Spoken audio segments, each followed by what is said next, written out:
Welcome back to Tranquility du Jour, nourishing conversations about living a full and meaningful life with doses of tranquility. This is episode 502. I'm your host, Kimberly Wilson, bringing you tranquility in this medium since 2005. Now, today we're talking with a lovely lady who I just adore and have known for a decade now. Her name is Dui Turner, and we're chatting about teaching yoga to veterans, adapting one's teaching for the audience, and incorporating mindfulness in daily life. So whether you're a yoga teacher, a meditation teacher, or someone just interested in either of these modalities and or working with people struggling with post-traumatic stress, this is going to be a useful podcast for you. For those of you new to this show, you can find out more at kimberlywilson.com/502. This is where the show notes will live for this podcast. And also, it'll give you a little bit of insight into ways to connect. So there's a Start Here button, and that's linked, and also subscribe to Tranquility du Jour in your favorite podcast app. There's Spotify, Apple Podcast, Overcast, and more. And of course, I've got links to these also for you over in the show notes. And if you visit kimberlywilson.com/podcast, you'll find more episodes, including the Tranquility du Jour podcast app for iPhones and Androids. We have two upcoming events that I'm excited to share. One is the Fall TDJ Live. That is our free seasonal event, and that's happening Sunday, September 20th from 8 to 9 p.m. Eastern Time. And there's a link in the show notes to sign up. And again, you'll learn 8 seasonal tranquility tips for fall, which I can't believe we're talking about fall right around the corner. And then the other thing that I'm really excited to share is I'm going to be creating a new e-course called TDJ Lifestyle, and it will launch this fall. And then there's also a link to join the waitlist for that, so you'll be the first to know whenever that becomes available. Now, without further ado, Dui. So she is the founder of Integrative World, a community focused on promoting balanced living. Dui's passions include service, mindfulness, and making yoga accessible to everyone.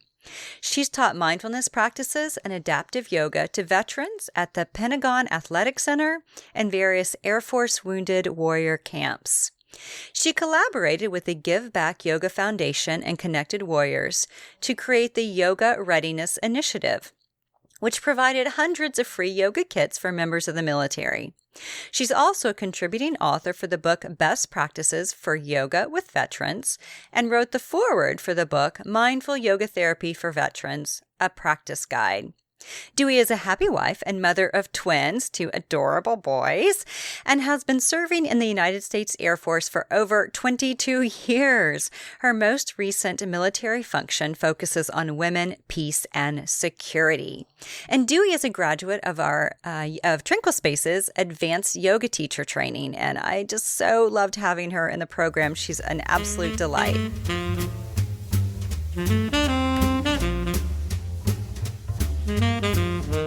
Hello there, Dui. Hi, Kimberly. How are you? I'm good. How are you?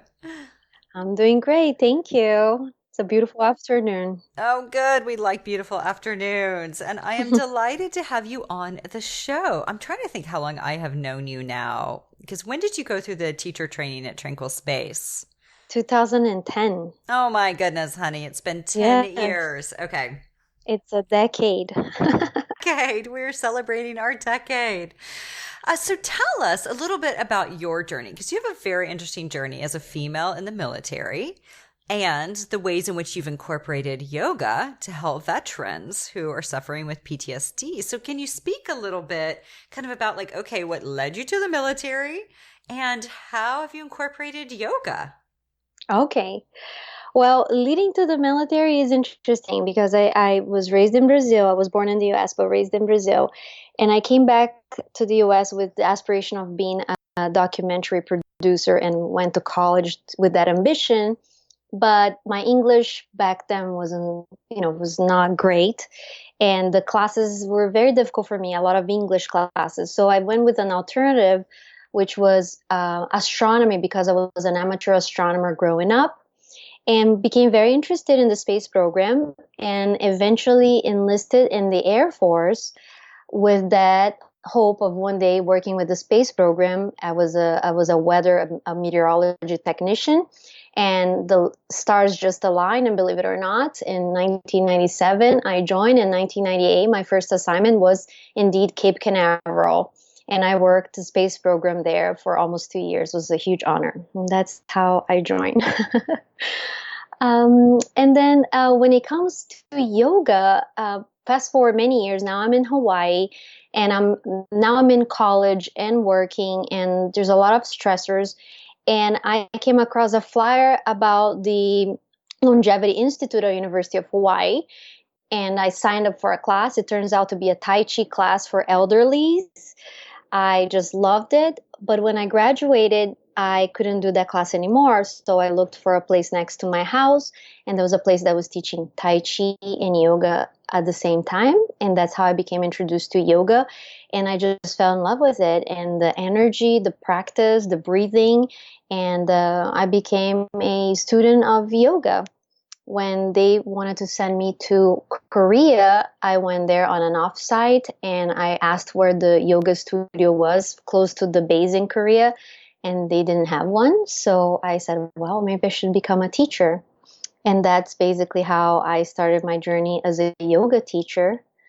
Then fast forward many years, when I went to DC, I wanted to advance my practice, and that's when I signed up for the advanced yoga course with you. And throughout those years, it was very natural to combine my military experience with the yoga principles, because it balanced very well my life. And here I am, many years past, still practicing yoga and still in the military. Yeah, because, I think so many people would think military and yoga so different. I remember when I had first started out teaching yoga, so this is probably 2000, I got a call from, I think the publication was Army Times, and they, did some quotes and whatnot about how they were incorporating yoga into the Army. And I just thought that was amazing. And of course, now I feel like it's somewhat standard, yoga and meditation with like athletes and all sorts of different types of people. But for you, I would think that it has to be hard at times to balance the difference between the two kind of mindsets, right, of the military and then of yoga. Well, that is a common perception, but in my own experience, I actually feel it falls in a very close, it's very well aligned, because innately the servicemen and women focus on service, on something bigger than themselves. There's a dedication, a discipline that's very selfless. And I think all of us yoga practitioners share that feeling.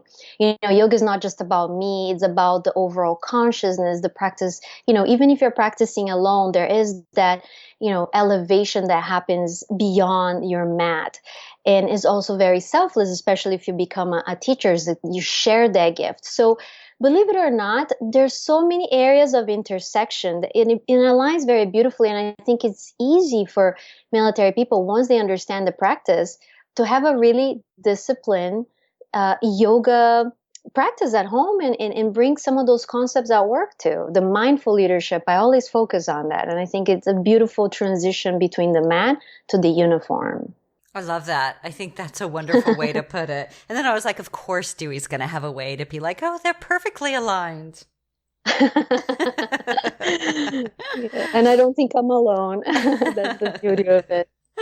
Now, and you've been teaching yoga for veterans, coping with PTSD for a while. Like, can you tell us a little bit about, for any of our listeners, who may be dealing with PTSD or have family members or loved ones, what are some things that you've learned along your journey that might be applicable to us? Sure. Yeah. So it is true, and is unfortunate that, there's a big segment of the military that is exposed to combat, and many of us develop post-traumatic stress due to this trauma of being in combat. But unfortunately, trauma is a human condition.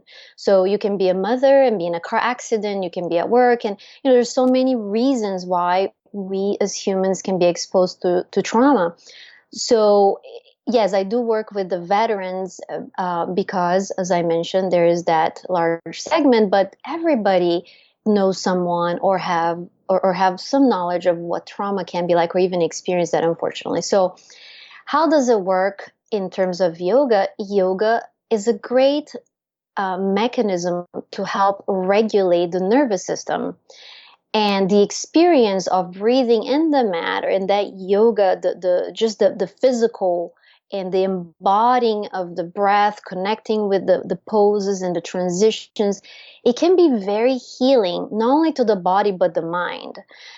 So it has lots of transferable skills that goes beyond just, the person who has the trauma, because now what I love about teaching veterans is that it also can become a resiliency mechanism. So as I practice yoga and as I learn how to regulate and self-regulate my experiences, if I am, and unfortunately, if I ever become exposed to a situation where I could develop trauma, I think that can mitigate some of the outcomes, right? And I can self-regulate, and perhaps my experience will be different. I'm more prepared for that.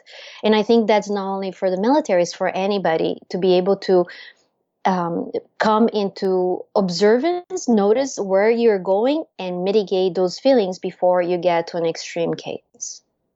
And can you give us some ideas on how you practice, or how you may encourage others to practice self-regulation? Because, it is such an important thing, and we're so easily triggered. I mean, we're human. Of course we are. It's not like we walk through this world and nothing bothers us. And, so it's like, okay, how do we regulate and have impulse control and, not send that text message that we probably shouldn't, or respond to that comment on Facebook in a way that we probably shouldn't. It's like how to have that sense of regulation. Sure.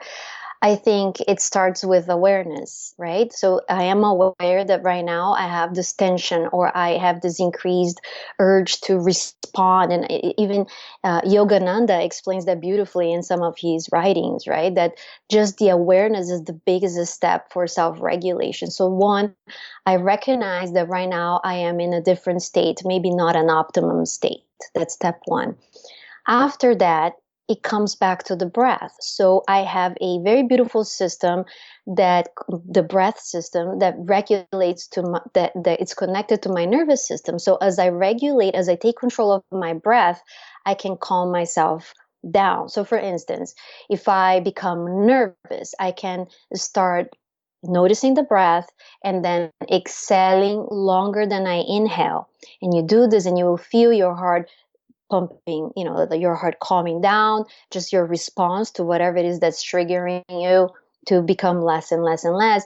And you just have to keep the discipline of, okay, I need to continue. I'm not where I need to be yet. I will continue, and give yourself the space and also the compassion to know that, it will not always be the same way. Sometimes you will need to have a response or go for a walk or something else, but that discipline really helps to over and over come back to the breath, notice the breath, and then you start distancing the trigger to the response through the breath. And that it can help, in your everyday life, in a conversation with your spouse, with your loved one, with a boss, a situation in traffic. If you start little by little practicing, and it becomes second nature, and you'll see that more and more and more you have a hold of those responses. And that's probably the most practical way that I can explain when I share that with my brothers and sisters in uniforms, and also, the yoga community at large. Yeah, good reminders, right? Awareness, step one.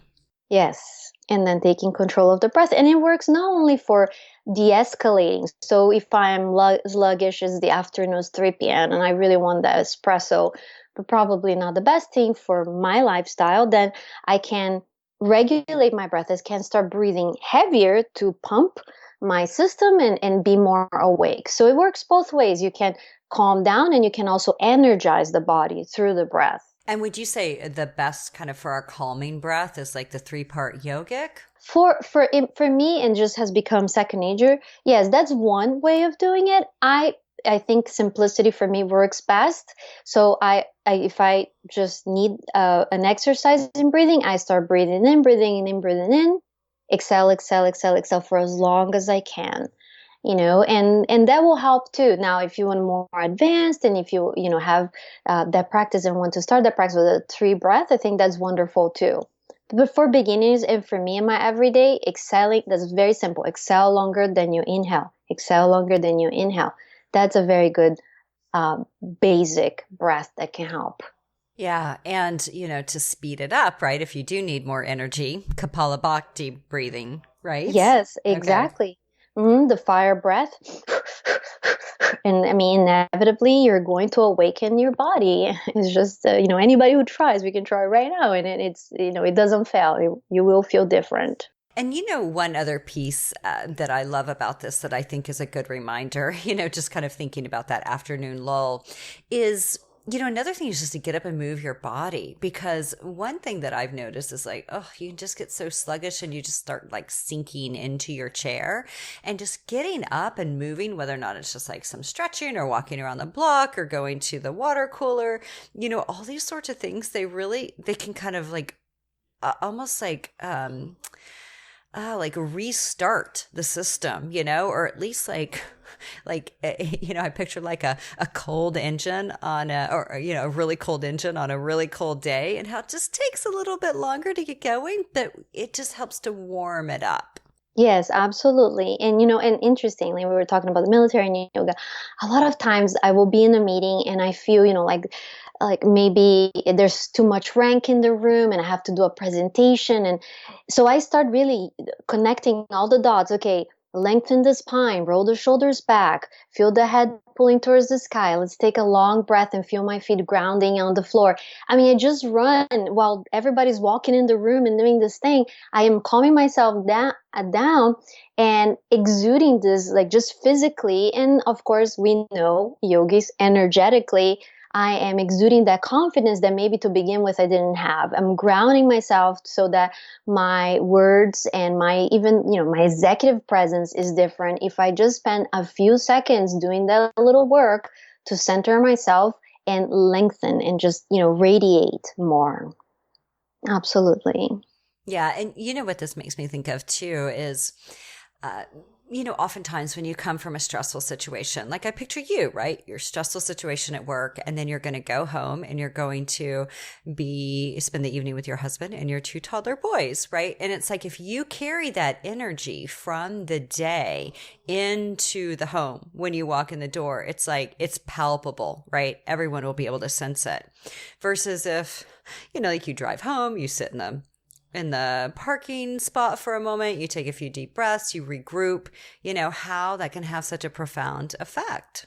Oh, absolutely, absolutely. And this is not only coming, it's the other way around too, because we mothers and wives and girlfriends and husbands, it goes the other way around too. You have an issue at home and you don't want that to impact at work. So those transitions, even driving for 5 minutes in the car is a transition where you can really regroup and focus on the breath, lengthen the spine, roll the shoulders back, and reposition so that when you have to go to the next, part of life, you are more grounded. You're just more prepared to whatever it is that's coming towards you, right? Yes. And more mindful, less reactionary, more mindful. Yeah. And it's so hard, and I'm sure listeners who are listening to this conversation can be like, "Oh, that just sounds so lovely," but yet it's so challenging, and it really is. And yet, I think it can have a profound effect. I remember in a yoga teacher training, one of the teachers talking about how, after a class and after she's done a lot of assisting, right, and you're picking up all this different energy, and, we bring all sorts of stuff to our practice, that she would then run her wrists under cold water. And I remember mentioning that to somebody who does acupuncture, and she's like, "Oh yeah, I do it in between each client." So I guess it's a thing. I've been meaning to Google it for years. But, it's just like a ritual. Like, what would be a good ritual to help with these sort of transitions? It's so interesting you said that, because right before I sat here to have this conversation with you, I went and I washed my hands. And this is from a book that I read in Yangar, and it was a mentioning, and I don't remember the exact words, but it stuck with me, the gist of it, that women in India, prior to cooking, will wash their hands. Not only for hygienic reasons, but because they want to cleanse the energy. So when they prepare their food for their loved ones, it's pure and clean energy that goes into it. So I think that's wonderful to do it before and after as a ritual, to wash your hands, even if it's just in your mind as a ritual, so that the energy that you bring in is as pure as you can possibly have it. And as you finish it, you complete it by washing it too, to complete your practice. I think that's beautiful. Absolutely. Well, and I'm curious too, as we talk about some of the pieces that apply to, people dealing with trauma, or, the trauma of work to home, home to work, everyday life, right? But, what are some things that you have learned as a teacher to adapt to be able to work with people who have experienced trauma? Because, even if our listeners are not necessarily yoga teachers, they have people in their lives who have experienced trauma. So how do you learn to adapt or, stay sensitive to this? Sure. For one, is knowing my role. So as a friend, understand your role. As a yoga teacher, I understand my role. So I am not a psychologist. I'm not a psychiatrist. I'm not a doctor. What I am is a yoga teacher. I'm a vessel to share yoga, which means I will focus on the body practice and the breath, and bringing that experience to the student, the practitioner that's sharing that experience with me. So for one is really to not go to be sensitive and not try to go beyond and diagnose or give, advice. Sometimes just being there, and we talk a lot about this in yoga and teaching trauma sensitive classes, is to be the container. Right? So you're there supporting the experience without too many preconceptions, without trying to fix anything. You're just there to guide and hold that experience. So I think for one is just knowing your role. What is that you're doing? If you're a friend, if you're a mother, if you're a teacher, if you're a coworker, what is your role in sharing that experience with the person that has, suffered and now it's in the trauma? The other thing is that, trauma can be physical trauma and it can be mental trauma. So not all trauma is visible to the eye. So understanding that as well. And if you're a yoga teacher, for instance, then you have to adapt to a person who has a special condition. It might show up to your class, and it could be anything from, I had a knee surgery, or my lower back, or, in my case, burn victims, amputees, a blind person. How do you deal with that? How do you go about that? So understanding that you won't be able to have the whole gimmick of, you won't have the solution for every condition that comes to the mat. So you won't be able, it's not that if a person is an amputee, do exactly this, because they might be below the knee, above the knee. There's some guidelines, but tapping into your intuition, what you know about the body, obviously the breath, and moving on from there. One of my things when I teach severely body injured or trauma veterans, I tell them, like, okay, do you breathe? Yes. Okay. So you have met 100% the criteria for practicing yoga. If you can breathe, you can practice yoga. Everything else, we're going to figure it out. And we go from there. Yeah, I love that. If you can breathe, you can practice yoga. Yeah, because, I remember we had someone coming to the studio for quite a while who was an amputee, and, he was missing, I think, part of one of his leg, or maybe both. He may have even been a double amputee. I never actually got to meet him, but he was a rock star at the studio.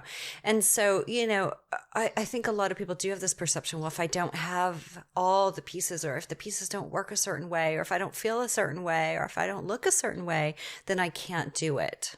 Mm-hmm. And I love that you're saying there, because that's part of the healing right there.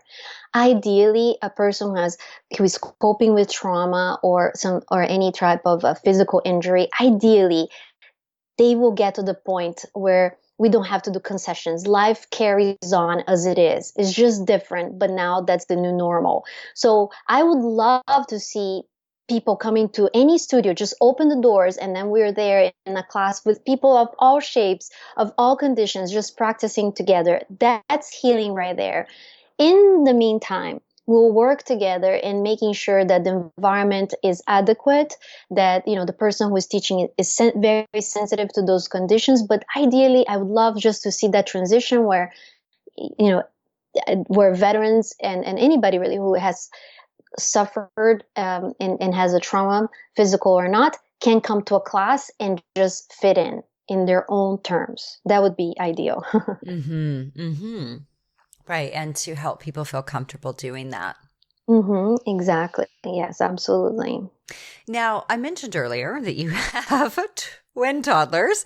And so tell us a little bit about how you infuse mindfulness into your everyday life, especially being a military officer, a wife, a busy mom of these little boys who are adorable. Sure. I think I create mini breaks, like spaces in between things that happen. So sometimes I'll just have to go, I will ask my husband's like, babe, I just need a couple of minutes, and I will go in the room and just regroup if I am agitated for whatever reason. It might be because, the boys did something, or is, but the listeners don't know that my children have severe allergies. So if they have a flare, for me is very stressful, and I need to be as whole as I can to them. So I always go back to the breath. That's like my number one tool. If I need to calm myself down, I don't even need to go to a different space. Right there, I go back, and it's not perfect. People say, oh yeah, that sounds easy and you do it all the time. No, it's really practice, practice, practice. And sometimes I need to just have the discipline to continue, because it doesn't work first or second or third try. I just have to keep going until I get a hold of that. So the breath is one. Meditation I do every morning, and a lot of times my head, the monkey mind, is everywhere.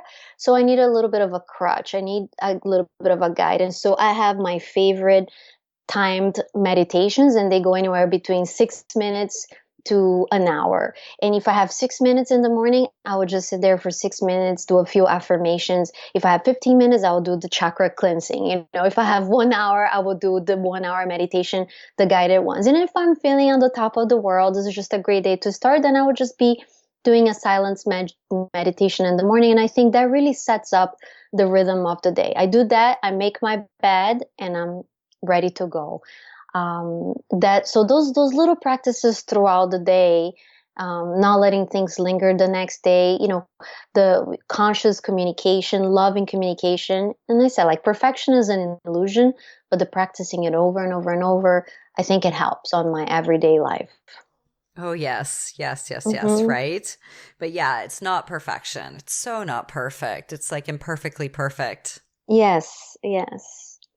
Now, I also know that you're in the process of writing a book about mindfulness and yoga for veterans. So this was your thesis for teacher training, right? And can you tell us a bit more about this book?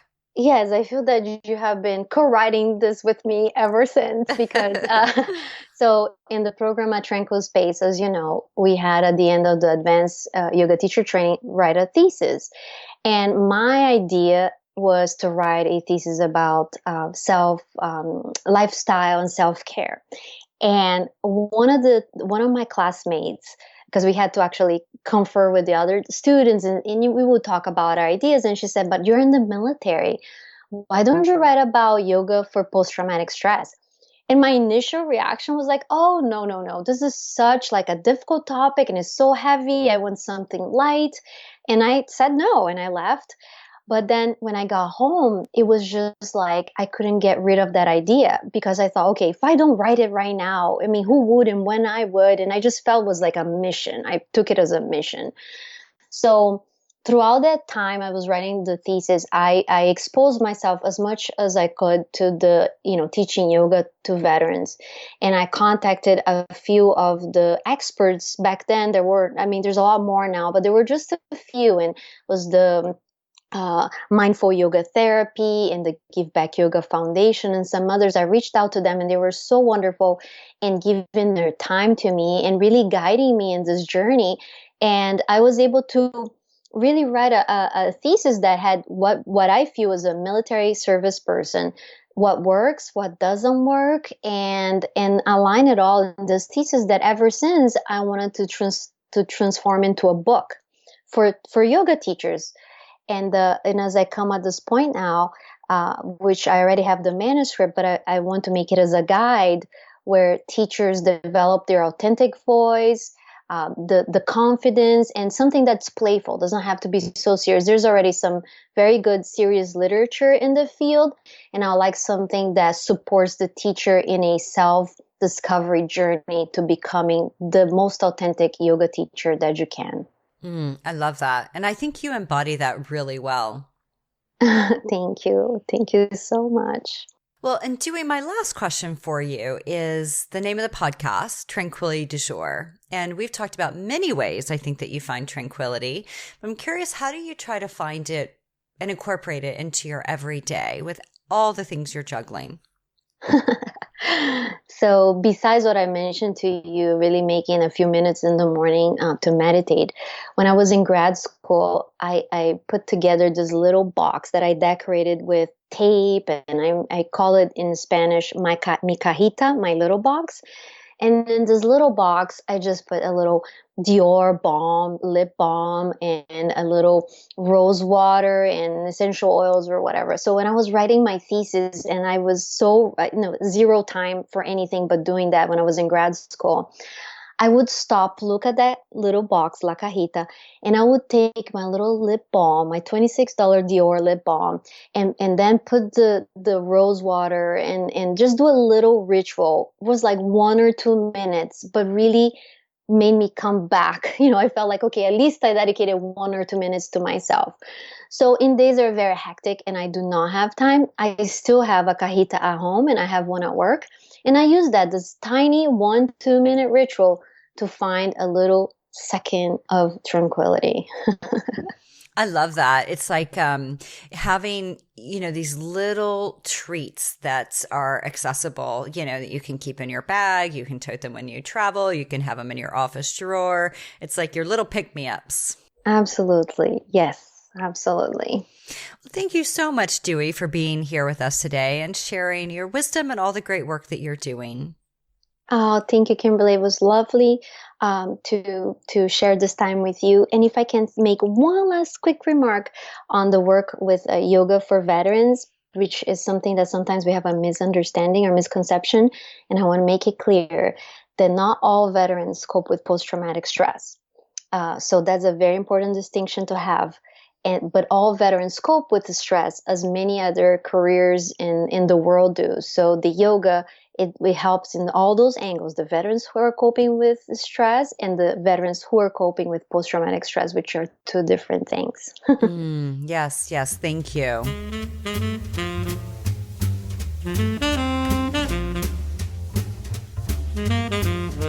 So over in the podcast show notes, KimberlyWilson.com/502, you're going to find links to Dui's webpage, integrativeworld.com, her Facebook, Integrative World, her Instagram, Integrative_world, and her YouTube channel.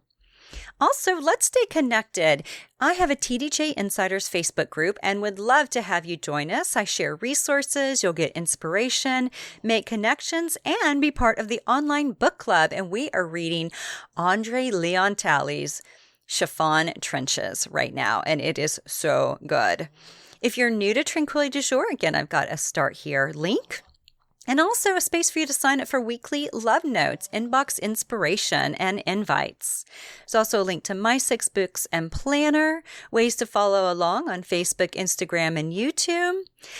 A link to shop my seasonless vegan, locally made, eco-friendly fashion, Tranquility, which will soon be transitioning to TDJ by Kimberly and living under the KimberlyWilson.com website.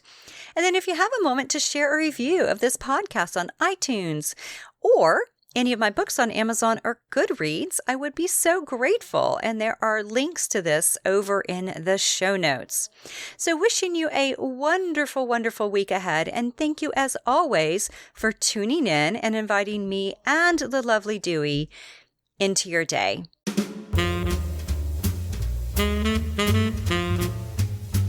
you.